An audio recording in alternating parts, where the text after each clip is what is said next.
यशोगाथा या विशेष कार्यक्रमाअंतर्गत आता आम्ही आहोत गंगाखेड नगरीमध्ये। या नगरीतील प्रसिद्ध वैद्यकीय अधिकारी डॉक्टर देवीदास मुकुंदराव चव्हाण यांची यशोगाथा आम्ही आपल्यासमोर मांडत आहोत। डॉक्टर देवीदास मुकुंदराव चव्हाण यांचं मूळ गाव बीड जिल्ह्यातील माजलगाव तालुक्यातील मोगरा येथील अगदी लमान तांडा या तांड्यावर या ठिकाणी डॉक्टर देवीदास चव्हाण यांचा जन्म झाला। अगदी कौटुंबिक पार्श्वभूमी म्हणाल तर अगदी कुटुंब शेतकरी आणि कुठेतरी आई वडिलांना वाटत होतं की लेकरांनी शिकलं पाहिजे, या स्पर्धेत टिकलं पाहिजे आणि पहिल्यापासूनच एक जिद्दी स्वभावाचे असलेले डॉक्टर देवीदास चव्हाण यांना वाटायचं की आपण जर शिकलो तर निश्चितपणे एक दिवस आपण डॉक्टर होऊ आणि जे स्वप्न पाहिलं त्यानुसार ते कार्य करत गेले आणि या प्रयत्नाला यश भेटलं। अगदी ते सांगतायत की मला जे हे यश भेटलं आहे या यशामागे माझे आई वडील, गुरु आणि कुठेतरी एक दैवी शक्ती असते जी तुम्हाला बाहेर काढायला असते। निश्चितपणे डॉक्टर देवीदास मुकुंदराव चव्हाण यांच्याकडे पाहिल्यानंतर एक लक्षात येतं की माणसातला देव माणूस। अगदी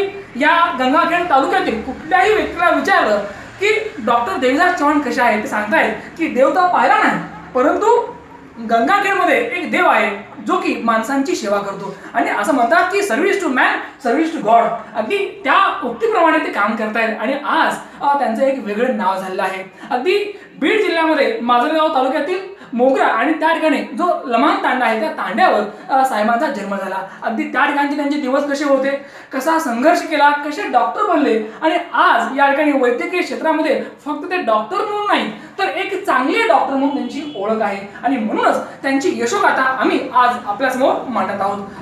डॉक्टर साहेब, यशोगाथा या विशेष कार्यक्रमात तुमचं स्वागत। तुमची सुरुवातीची कौटुंबिक पार्श्वभूमी कशी होती त्याबद्दल आमच्या प्रेक्षकांना आपण सांगा। साहेब, आमच्या कुटुंबाची पार्श्वभूमी म्हणजे आई वडील ऊसतोडीला जायचे। ऊसतोडीतून बंजारा समाज हा घडलेला आणि ऊसतोडीच्या माध्यमातून आमचा समाज हा पूर्णपणे आता बदललेला आहे आणि ऊसतोडीचे हे मुख्य साधन असल्यामुळे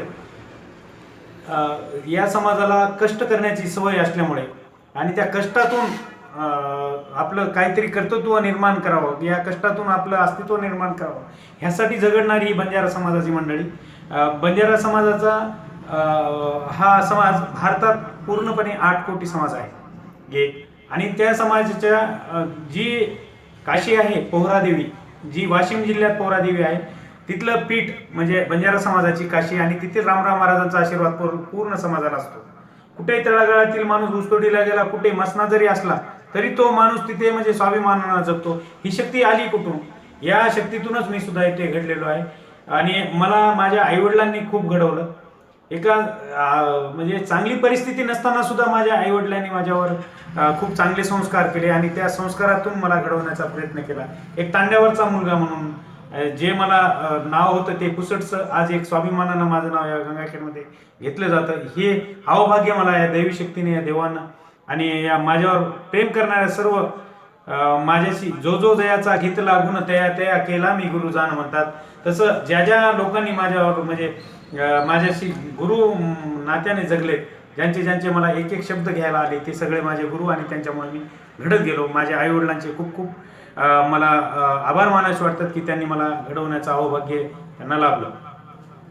जय सेवालाल आणि चव्हाण कुटुंबाचा हा लाल आज खऱ्या अर्थानं वैद्यकीय क्षेत्रामध्ये एक नामवंत डॉक्टर म्हणून ते काम करतायत आणि निश्चितपणे अनेक लोक डॉक्टर होतात परंतु प्रसिद्धी किंवा अगदी चांगलेपणा प्रत्येकाच्या वाट्याला येत नाही, परंतु डॉक्टर देवीदास चव्हाण खऱ्या अर्थानं एक वैद्यकीय क्षेत्रातले देव माणूस ते अगदी आज बनून राहिले आहेत आणि लोकांमध्ये एक चांगला माणूस, एक आदराची भावना त्यांच्याबद्दल असते।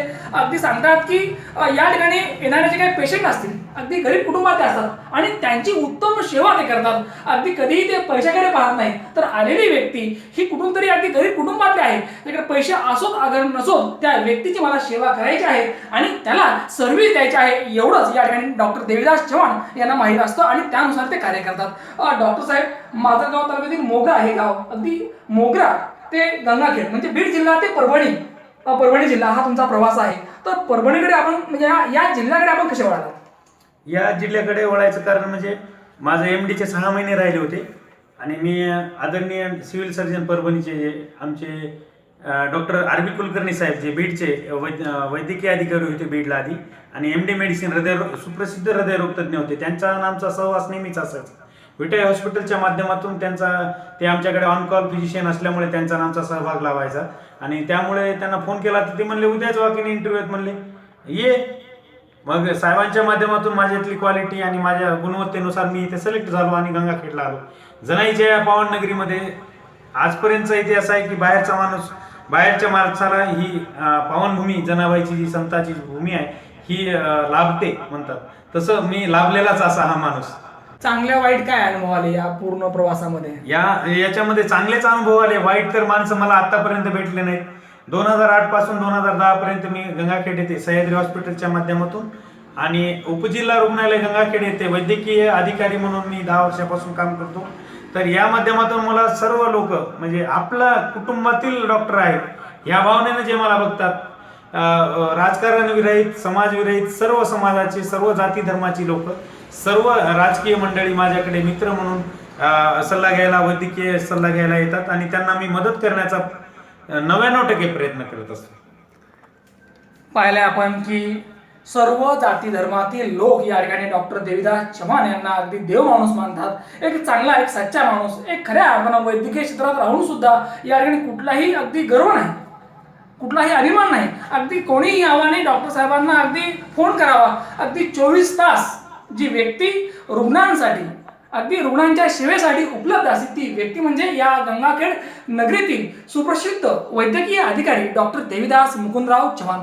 डॉक्टर साहेब, माजलगाव तालुक्यातील मोगरा हे गाव आणि त्या ठिकाणी जे माळा तांडा आहे, तो लवाण तांडा आहे आपला, तर त्या ठिकाणी अनेक तुमच्या आठवणी आहेत. तर बालपणीच्या नेमक्या काय आठवणी आहेत ज्या तुम्ही अद्यापही विसरलेल्या नाहीये? बालपणीच्या आठवणी म्हणजे आम्हाला ज्यावेळेस 1ली ते 4थी पर्यंत मराठी माध्यमातूनच शिकलो, पुढे मराठी माध्यमातूनच, परंतु इंग्रजी हा विषय त्यावेळेस अवघड जायचा. तर इंडिया इज माय कंट्री हा जो विषय आहे तो आम्ही मराठीतून पाठ केलेली माणसं आणि त्यातून मग पुढं छंद लागला असा की सर आम्हाला राठोड सर होते, नामदेव राठोड सर आमच्या गावचे, तर त्यांनी आम्हाला भाषण करायला शिकवलं आणि त्या भाषणातून मला घडता आलं, त्या भाषणातून मला स्टेज करेज आलं आणि ते घडत असताना माझे सर्व मित्रमंडळी आज खूप चांगल्या पोस्टवर आहेत, काही ऊसतोडीला जातात, पण त्या सर्वांना माझा म्हणजे हेवा वाटतो, कौतुक वाटतो आणि मी सुद्धा त्यांना आवर्जून भेटत असतो. माणूस वर जाताना काही नेणार नाही, खाली हात आला होता खाली हात गेलाय आणि माणसानं माणसाप्रती प्रेम व्यक्त केलं पाहिजे. प्रत्येक माणसानं आपला हा भाऊ आहे, आपल्या ह्या कुटुंबातील हा माणूस आहे असं जगलं पाहिजे आणि आता असं जगण्याचा मी प्रयत्न करत असतो आणि त्यांच्याप्रती देव माणूस बघण्याचाही प्रयत्न मी करत असतो. याद रखना सिकंदर के तो हौसले बुलंद थे, जब गया था दुनिया से तो दोनों हात खाली थे. असं म्हणतात की सिकंदरला जग जिंकायचं होतं, पण जेव्हा तो हे जग सोडून गेला तेव्हा दोन्ही हात हलवत गेला. कारण माणूस येतो रिकामा आणि जातो रिकामा आणि राहतं काय तर त्याचे विचार राहतात, त्याचं आचरण राहतं आणि त्यानं केलेलं कार्य मात्र मागे राहतं आणि निश्चितपणे हा जन्म पुन्हा नाही, म्हणून या जन्मावर शतदा प्रेम करावं असं डॉक्टर साहेब सांगतात. डॉक्टर साहेब, ज्या तांड्याने तुम्हाला घडवलं तर त्या माळ तांड्यासाठी आपण या पूर्ण आयुष्यामध्ये काय केलं नेमकं आतापर्यंत? माळतांड्यातील लोकांसाठी म्हणजे माझ्या रूपानं मी जेव्हा डॉक्टर झालो तेव्हापासून माझा आदर्श घेऊन जवळपास 10 डॉक्टर तिथे घडत आहे.